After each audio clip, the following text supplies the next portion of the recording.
বিশ্বাস একটি নরম উপহার, যা খোলা মনে দেয়া হয়, কিন্তু একবার ভেঙে গেলে এটি আর কখনো আগের মতন দেখতে পায় না।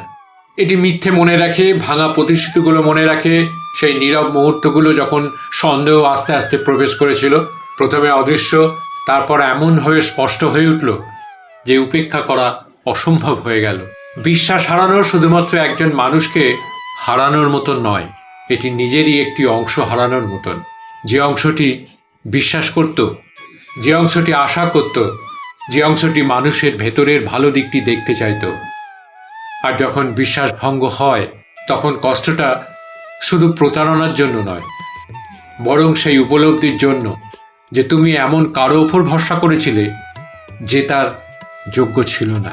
এটা শুধু হতাশাই নয়, চোখের জল আসে তখন যখন উপলব্ধি হয় যে তুমি ভুল মানুষকে বিশ্বাস করেছিলে, যে বিশ্বাস তুমি এত সহজে দিয়েছিলে সেটিকে দুর্বলতা ভেবে ভুল করেছিল তারা।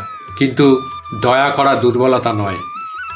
আর যারা এটাকে গুরুত্ব দেয় না, তারা কখনোই এর প্রকৃত মূল্য বুঝবে না, যতক্ষণ না তারা একদিন এটি চাইবে আর দেখবে যে এটি আর তাদের জন্য নেই।